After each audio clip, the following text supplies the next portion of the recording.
Sistem pengambilan keputusan. Di tempat kerja kan setiap hari kita bikin keputusan. Ada yang kecil, ada juga yang bisa banget mengubah arah perusahaan. Tapi pernah nggak sih kita mikir seberapa sering keputusan itu masih benar didasarkan pada fakta, bukan cuma sekedar firasat?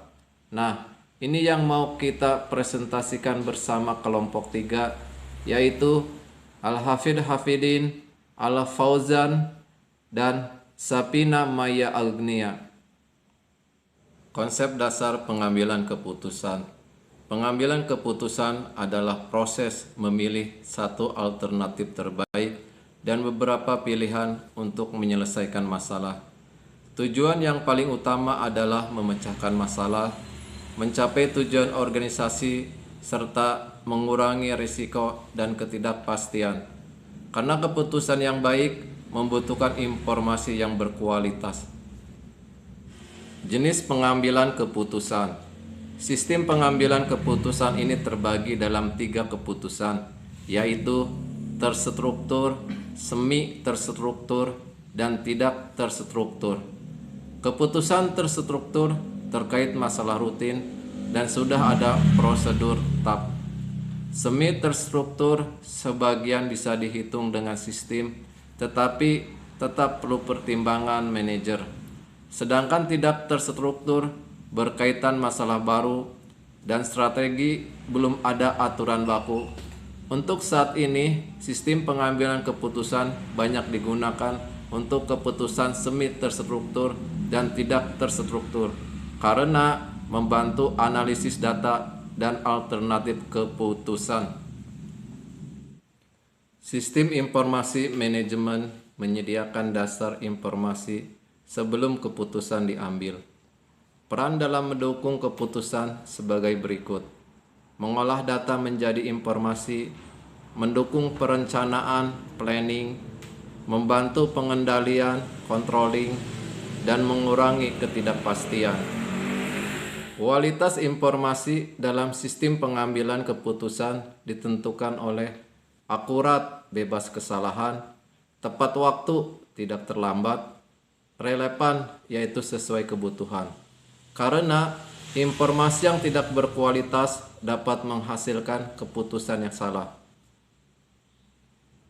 Peran DDS atau SPK dalam organisasi. Pada bagian ini, kami menjelaskan peran sistem pendukung keputusan atau SPK dalam organisasi. SPK membantu manajemen dalam mengambil keputusan dengan cara menganalisis berbagai alternatif yang ada dengan menggunakan metode perhitungan atau model tertentu. Sistem ini dapat memberikan rekomendasi keputusan yang lebih objektif. Selain itu, SPK juga membantu mengurangi subjektivitas atau keputusan yang hanya berdasarkan pendapat pribadi. Dengan demikian, manajer dapat membuat keputusan yang lebih tepat dan berdasarkan data. Komponen sistem pengambilan keputusan. Dalam sistem pendukung keputusan terdapat beberapa komponen utama. Yang pertama yaitu adalah database, tempat menyimpan data yang digunakan dalam proses analisis. Yang kedua adalah model base, yaitu metode atau model seperti SAW dan AHP yang digunakan untuk mengolah data menjadi perhitungan dan peringkat alternatif. Yang ketiga adalah user interface, yaitu tampilan sistem yang memudahkan pengguna dalam memasukkan data dan melihat hasil analisis. Yang terakhir adalah decision maker, yaitu pihak yang mengambil keputusan walaupun sistem memberikan rekomendasi. Keputusan akhir tetap berada pada manusia. Dampak SPK terhadap efektivitas organisasi. Penerapan sistem pendukung keputusan memberikan beberapa dampak positif bagi organisasi. Yang pertama yaitu proses pengambilan keputusan menjadi lebih cepat. Yang kedua, hasil keputusan menjadi lebih akurat karena berdasarkan data. Yang ketiga, dapat mengurangi subjektivitas atau bias manusia. Yang keempat, meningkatkan efisiensi kerja dalam organisasi. Selain itu, SPK juga membantu fungsi manajemen seperti perencanaan dan pengendalian. Studi kasus. Pada studi kasus ini, kami mengambil contoh penerapan SPK dalam menentukan kinerja karyawan di PT RAF ST Mandau. Permasalahan yang terjadi sebelumnya adalah proses penilaian karyawan masih dilakukan secara manual oleh supervisor. Hal ini menyebabkan hasil penilaian sering tidak konsisten antara supervisor dan belum menggunakan sistem analisasi yang terkomputerisasi. Solusi yang diterapkan perusahaan. Untuk mengatasi masalah tersebut, perusahaan menerapkan sistem pendukung keputusan menggunakan metode SMART atau SAW. Langkah-langkah yang dilakukan antara lain, yang pertama, menentukan kriteria penilaian karyawan seperti kinerja, kehadiran, dan target kerja. Yang kedua, memberikan bobot pada setiap kriteria. Yang ketiga, membuat matriks penilaian. Yang keempat, melakukan normalisasi nilai. Yang kelima, menentukan nilai akhir setiap karyawan. Dan yang keenam, menentukan peringkat karyawan terbaik. Selanjutnya kita masuk ke bagian hasil penerapan sistem pendukung keputusan dalam perusahaan. Dari studi kasus yang kami pelajari, penerapan sistem ini memberikan beberapa manfaat yang sangat penting. Yang pertama, penilaian menjadi lebih objektif, karena keputusan didasarkan pada data dan kriteria yang jelas, bukan hanya pada penilaian subjektif manusia. Lalu yang kedua, sistem ini dapat mengurangi bias manusia dalam proses pengambilan keputusan.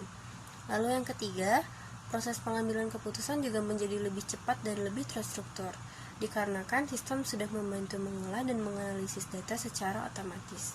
Dan yang terakhir, keputusan yang dihasilkan juga tentunya lebih dapat dipertanggungjawabkan, karena semua proses penilaian memiliki dasar perhitungan yang sangat jelas. Berdasarkan studi kasus tersebut, dapat disimpulkan bahwa sistem pendukung keputusan yang memadukan metode SMART dan SAW mampu membantu perusahaan dalam meningkatkan kualitas pengambilan keputusan. Sistem ini memungkinkan perusahaan melakukan penilaian, misalnya terhadap kinerja karyawan, secara lebih sistematis. Selain itu, proses yang sebelumnya dilakukan secara manual kini dapat berubah menjadi proses yang berbasis data dan sistem, sehingga hasil keputusannya itu menjadi lebih akurat, efisien, dan juga transparan. Selanjutnya kami juga membahas pandangan kelompok kami mengenai peran teknologi dalam 10 tahun ke depan. Jadi kami meyakini bahwa dalam 1 dekade mendatang teknologi akan memiliki peran yang semakin penting dalam dunia kerja.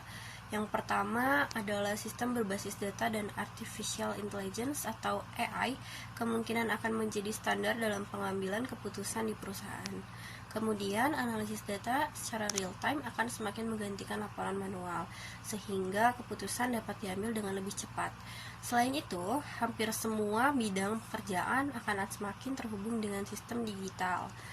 Lalu profesi yang berkaitan dengan data, artificial intelligence, dan sistem informasi juga diprediksi akan terus meningkat. Oleh karena itu, karyawan di masa depan dituntut untuk memiliki literasi teknologi dan kemampuan beradaptasi yang tinggi.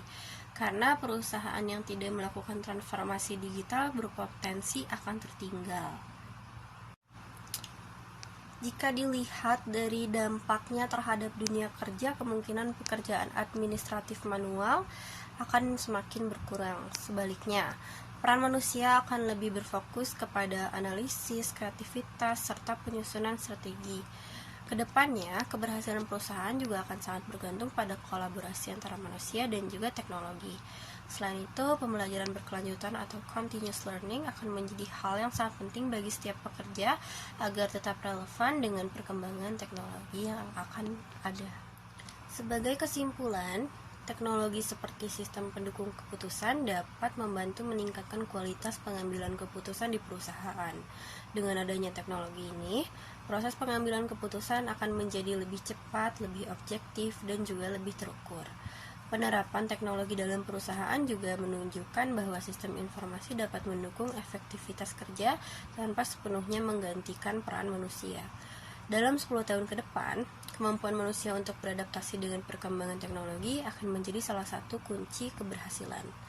Namun demikian, manusia tetap menjadi pihak utama dalam proses pengambilan keputusan dengan memanfaatkan teknologi sebagai alat pendukung. Berikut adalah beberapa referensi jurnal dan sumber ilmiah yang kami gunakan dalam penyusunan materi presentasi ini.